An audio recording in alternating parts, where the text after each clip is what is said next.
Hello students, आज हम हमारे चैप्टर को फर्दर प्रोसीड करते हैं जो कि है मेटल्स एंड नॉन मेटल्स। हमने लास्ट वीडियो में मेटल्स के बारे में पढ़ा था जिसमें हमने उनकी फिजिकल प्रॉपर्टीज़, केमिकल प्रॉपर्टीज़, ये सारी चीज़ें डिस्कस करी थी। अब बात करते हैं नॉन मेटल्स की। तो नॉन मेटल्स हमारे पास क्या हो जाएंगे? नॉन मेटल्स होते हैं elements that do not conduct electricity and are neither malleable nor ductile. ऐसे एलिमेंट्स जो कि आपका ना ही इलेक्ट्रिसिटी कंडक्ट करवा पाएंगे, ना ही वो मैलिएबल होंगे, ना ही वो डक्टाइल होंगे। मैलिएबल मीन्स जिनको हम थिन शीट्स में कन्वर्ट कर सकते हैं और डक्टाइल मीन्स जिन्हें हम वायर की फॉर्म में कन्वर्ट करवा सकते हैं। तो नॉन मेटल्स क्या होंगे? ना ही हम उनको थिन शीट में कन्वर्ट करा पाएंगे, ना ही हम उनको वायर्स में कन्वर्ट करवा पाएंगे। सेकंड थिंग, इलेक्ट्रिसिटी भी कंडक्ट नहीं होगी। मीन्स जैसे ये हमारे पास क्या है, कोई नॉन मेटल हमने ले लिया है। जैसे फॉर एग्जांपल अगर हम कोई नॉन मेटल के एक एंड से इलेक्ट्रिसिटी को पास करवाते हैं तो हमें सेकंड एंड में किसी भी तरीके का इलेक्ट्रिक करंट नहीं मिलेगा। मीन्स ये इलेक्ट्रिसिटी को कंडक्ट नहीं करवा पाएगा। अब इसके कुछ एग्जांपल्स हमारे पास है। जैसे फर्स्ट एग्जांपल हो गया carbon, then sulphur, then phosphorus, oxygen, nitrogen and इसी तरीके से और भी हमारे पास हमारे सराउंडिंग में नॉन मेटल्स अवेलेबल रहते हैं। इसकी सेकेंड डेफिनेशन है elements which form negative ions by gaining an electron. Means ऐसे एलिमेंट्स जिनमें नेगेटिव चार्ज आएगा, मतलब अपने ऑक्टेट को कंप्लीट करने के लिए उन्हें क्या करना पड़ेगा? सराउंडिंग से इलेक्ट्रॉन्स को गेन करना पड़ेगा। So element which form negative ions by gaining an electron, thus non metals are also known as electronegative elements. इसीलिए नॉन मेटल्स को इलेक्ट्रोनेगेटिव एलिमेंट्स भी कहा जाता है। और तो और ये नेगेटिव चार्ज लेते हैं और इलेक्ट्रॉन्स को गेन करते हैं। लाइक फॉर एग्जांपल अगर मैं बात करती हूँ क्लोरीन की, इसके आउटर मोस्ट ऑक्टेट में कितने होते हैं? हमें पता है इसका 17 होता है। Then it is 287। तो ऑक्टेट कंप्लीट करने के लिए इसको कितना करना पड़ेगा? एक इलेक्ट्रॉन की ज़रूरत है। तो ये एक इलेक्ट्रॉन को अपने अंदर ले लेगा। जैसे ही ये एक इलेक्ट्रॉन अपने पास लेता है तो इस पर कौन सा चार्ज आ जाएगा? नेगेटिव चार्ज आ जाएगा, क्योंकि इलेक्ट्रॉन पे कौन सा चार्ज होता है? नेगेटिव। तो हम इसको एक इलेक्ट्रॉन दे रहे हैं एक्स्ट्रा, तो ये क्या कर लेगा? नेगेटिव चार्ज एक्वायर कर लेगा। तो इसीलिए इनको इलेक्ट्रोनेगेटिव भी कहा जाता है। अब बात करते हैं फिजिकल प्रॉपर्टीज़ की। तो जैसे हमने मेटल्स में डिफरेंट एस्पेक्ट्स लिए थे, उसी तरीके से हम नॉन मेटल्स में भी लेंगे। जैसे फर्स्ट हमारे पास है हार्डनेस। फर्स्ट एरिया देखते हैं हार्डनेस का। तो हमारे पास जो नॉन मेटल्स होते हैं वो ज़्यादा हार्ड नहीं होते, जनरली कैसे होंगे? सॉफ्ट होंगे। अब इसमें एक एक्सेप्शन आ जाता है, लाइक डायमंड हो गया। जो डायमंड होता है वो आपका हार्डेस्ट नेचुरल अकरिंग सब्सटेंस है। मीन्स इतना ज़्यादा हार्ड होगा कि हम इसको ग्लासेस वगैरह कट करने के लिए यूज़ करते हैं। क्लियर है? अब बात करते हैं स्टेट की। तो स्टेट इनकी डिफरेंट हो सकती है, लाइक सॉलिड, लिक्विड, गैस। अब बात करते हैं लस्टर की। लस्टर मीन्स किसी चीज़ में शाइन होना। तो मेटल्स हमने जनरली देखे थे वो शाइनी अपीयरेंस के होते हैं, जबकि नॉन मेटल्स कैसे होंगे? डल अपीयरेंस वाले होंगे। इनमें एक एक्सेप्शन भी देखने के लिए मिलता है, लाइक डायमंड एंड आयोडीन। जो डायमंड होता है वो भी आपका कैसा होगा? लस्ट्रस होगा, और जो आयोडीन होगा वो भी आपका लस्ट्रस रहता है। बाकी सारे के सारे जो नॉन मेटल होंगे वो मेनली डल अपीयरेंस के रहते हैं। अब बात करते हैं सोनोरिटी की। Sonority means if they will produce a sound और नॉट। तो यहाँ पे नॉट सोनोरस मीन्स अगर हम किसी नॉन मेटल पे रिंग करते हैं या फिर उस पर हिट करते हैं तो वो आपका एक पर्टिकुलर साउंड नहीं प्रोड्यूस करेगा, मीन्स मेटेलिक साउंड नहीं प्रोड्यूस करेगा। तो यही आपके पास क्या हो गया? नॉन सोनोरस हो गया। नेक्स्ट आपके पास आता है कंडक्शन। कंडक्शन मीन्स आपके पास एक एंड से लेकर के दूसरे एंड तक कंडक्टिविटी जा रही है या नहीं जा रही है। जैसे मैंने आपको एग्जांपल बताया था यहाँ पे, जिसमें हमने इलेक्ट्रिसिटी को कंडक्ट करवा पा रहा है या नहीं करवा पा रहा है वो देखा था।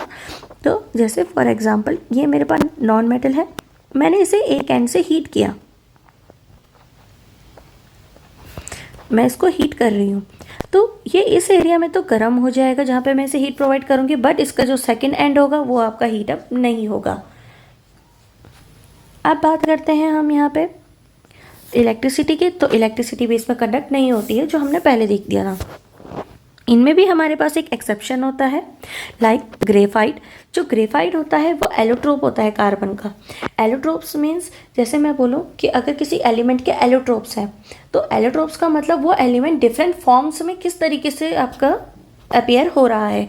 लाइक जो हमारे पास कार्बन होता है वो आपका डायमंड की फॉर्म में नेचर में हमें मिल जाएगा, ग्रेफाइट की फॉर्म में भी हो जाएगा, बकमेस्टर फुलरेंस की फॉर्म में भी हो जाएगा, लैब्स में प्रोड्यूस करवाते हैं।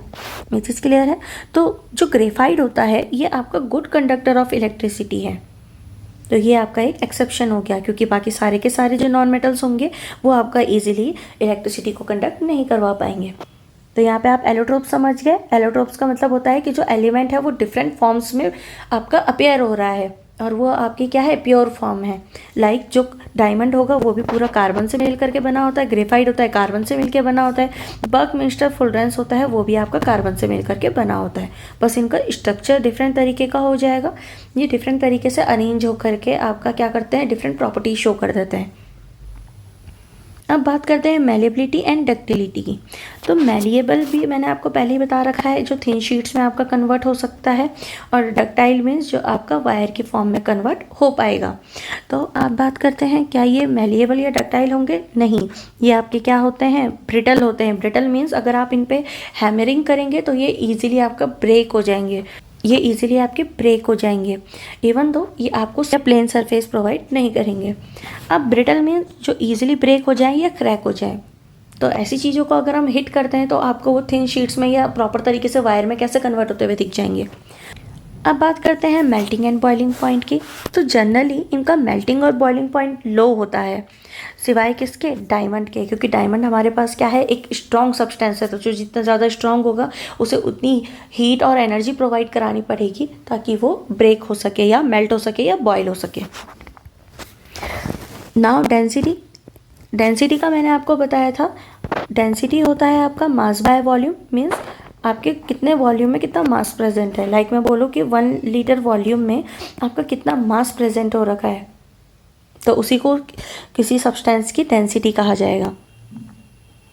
तो मोस्टली ये आपका लो डेंसिटी होती है इसकी। अब आता है कलर। तो जो नॉन मेटल होते हैं वो डिफरेंट कलर में आपके अवेलेबल रहते हैं आपके सराउंडिंग में, ठीक है। ये सारी हमारी क्या थी, फिजिकल प्रॉपर्टीज़ थी नॉन मेटल की। अब इनमें जो हमने एक्सेप्शंस देखे उन्हें मैंने आपको यहाँ पे समराइज़ करके बता रखा है, यहाँ पे ध्यान देते हैं। तो फर्स्ट एक्सेप्शन क्या है, carbon in form of graphite which is a non metal conducts electricity.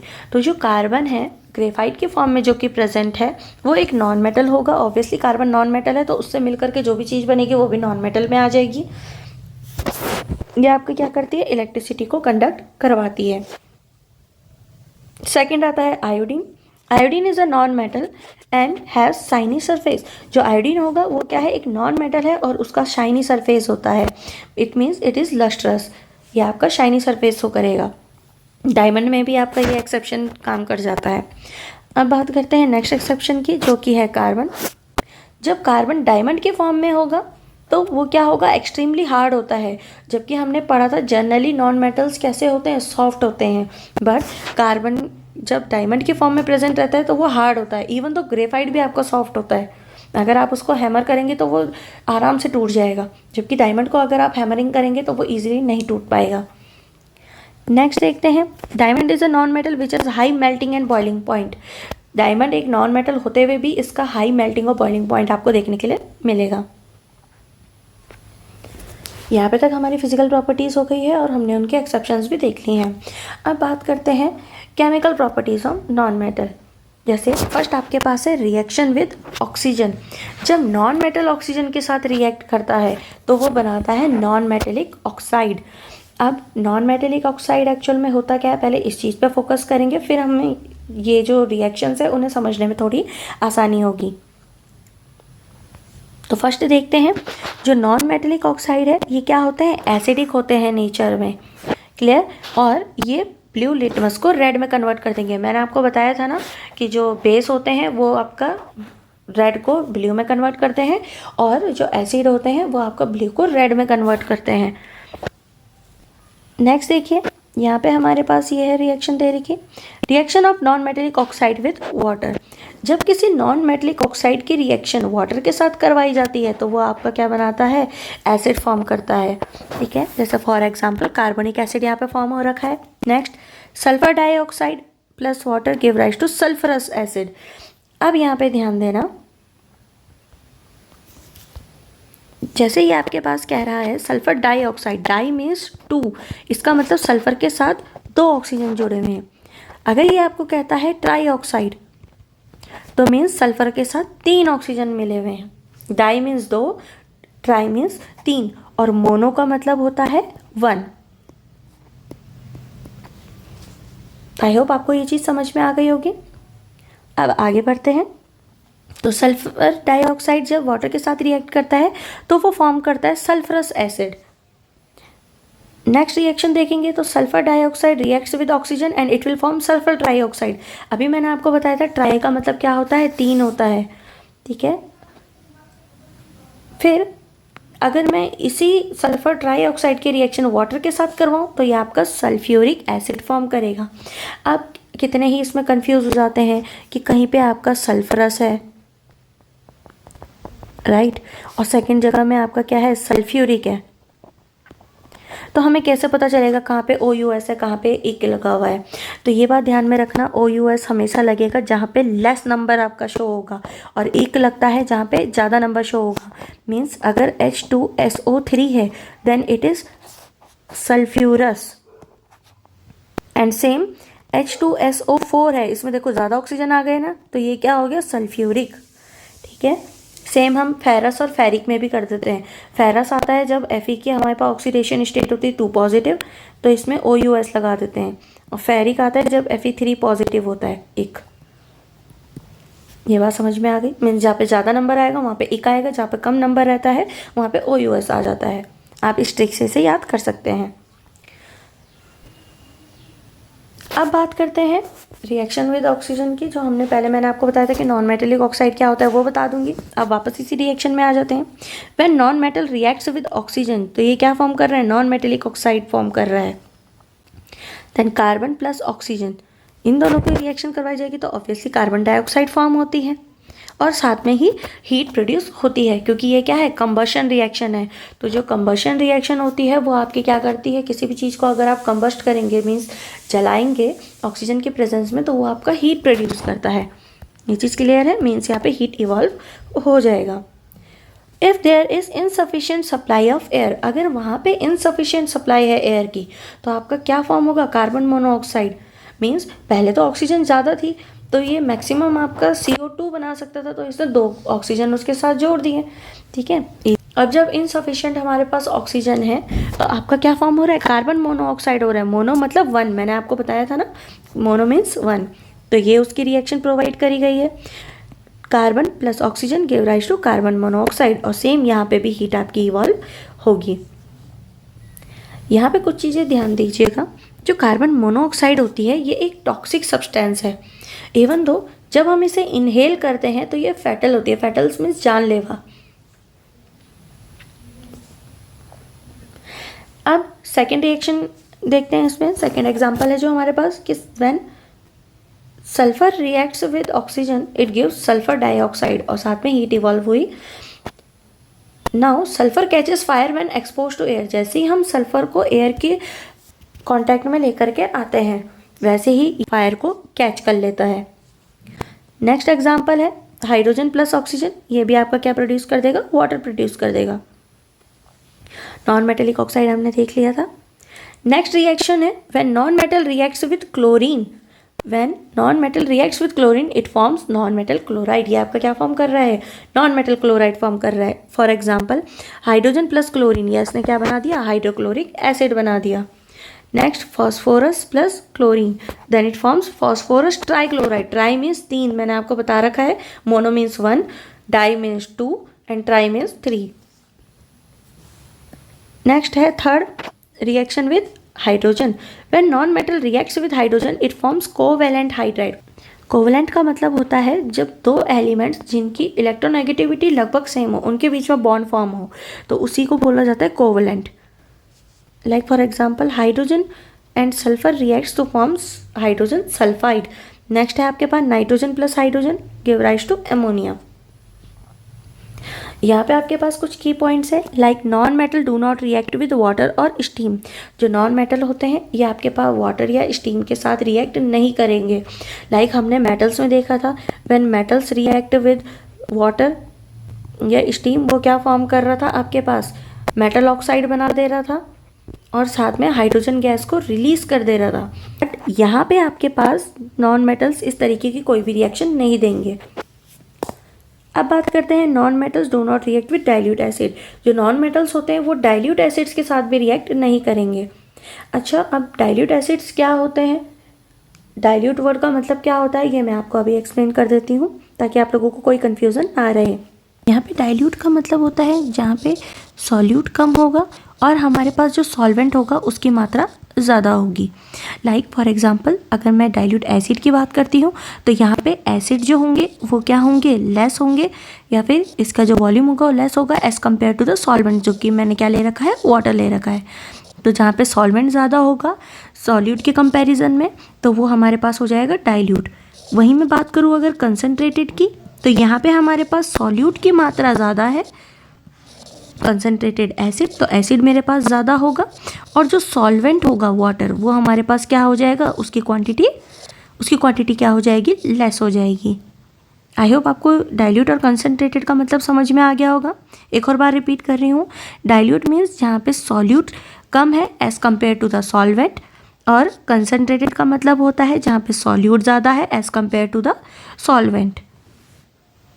अब बात करते हैं हम यहाँ पे फोर्थ रिएक्शन की, reaction of metal and non metals. जब मेटल और नॉन मेटल आपस में रिएक्ट करते हैं तो वो आयनिक कंपाउंड्स फॉर्म करते हैं। ये देखिएगा, many metals form ionic bonds when they react with non metal. जब मेटल नॉन मेटल के साथ रिएक्शन देगा तो वो क्या फॉर्म करेगा, आयनिक बॉन्ड फॉर्म करेगा और इन्हीं को बोला जाता है आयनिक कंपाउंड। जैसे एग्जाम्पल देखते हैं हम यहाँ पे, लाइक मेरे पास एक मेटल है Na। अब सोडियम मेटल है, सोडियम का मेरे पास जो इलेक्ट्रॉनिक कॉन्फ़िगरेशन होता है वो होता है 281। ठीक है, ये कैसे निकला आप लोगों को पता ही होगा, और नहीं पता है तो आप मुझे कमेंट सेक्शन में पूछ सकते हो। एंड नेक्स्ट हम एक नॉन मेटल ले रहे हैं क्लोरीन। तो क्लोरीन का होता है 2,8,7। ये चीज़ क्लियर है क्योंकि इसका 17 है और इसका कितना है, 11 है। अब यहाँ पे ध्यान दीजिए, सोडियम को अपना आउटर मोस्ट जो ऑक्टेट है उसे कंप्लीट करने के लिए एक इलेक्ट्रॉन गिव अप करना पड़ेगा। अब देखिए 7 इलेक्ट्रॉन्स तो वो ले ही नहीं सकता क्योंकि उसके लिए बहुत ज़्यादा हाई अमाउंट में एनर्जी की ज़रूरत पड़ेगी, बट एक इलेक्ट्रॉन तो वो इजीली गिव अप कर सकता है और उसी से वो क्या कर लेगा, नोबल गैस के कॉन्फ़िगरेशन को ले लेगा और स्टेबल हो जाएगा। तो यहाँ पे इसने क्या करा, Na पॉजिटिव बनाया, मीन्स एक इलेक्ट्रॉन इसने गिव अप कर दिया। अब ये जो एक इलेक्ट्रॉन है उसे किसने रिसीव करा, क्लोरीन ने रिसीव किया। ठीक है, तो इसका जो इलेक्ट्रॉनिक कॉन्फ़िगरेशन है वो बन गया 288, क्योंकि ये 7 देने से बढ़िया एक इलेक्ट्रॉन को लेना प्रेफर करेगा। तो यहाँ पे मेरे पास ये आ गया Cl नेगेटिव।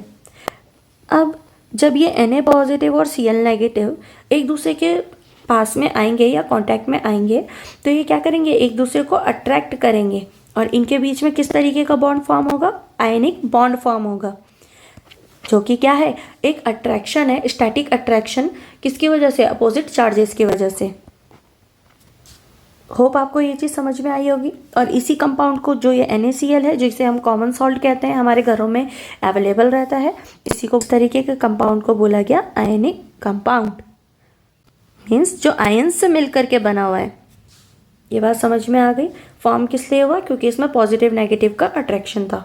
नेक्स्ट वीडियो में हम देखेंगे हमारे पास एलिमेंट्स कैसे आकर होते हैं, उनका प्योरीफिकेशन किस तरीके से किया जाता है, और आपको मैं एक ब्रीफ स्ट्रक्चर प्रोवाइड करवा दूंगी जिसमें मेटल और नॉन मेटल क्या होंगे एक ही जगह में आपको डिस्क्राइब्ड होंगे। क्लियर है। अगर आपको कोई भी डाउट आता है तो आप हमारे जो डिस्क्रिप्शन में दिए गए टेलीग्राम चैनल है उस पर हमें क्वेश्चंस पूछ सकते हैं, और PDF के लिए भी आप हमें उसमें मैसेज कर सकते हैं, हम आपको PDF भी प्रोवाइड करवा देंगे। Thank you so much class.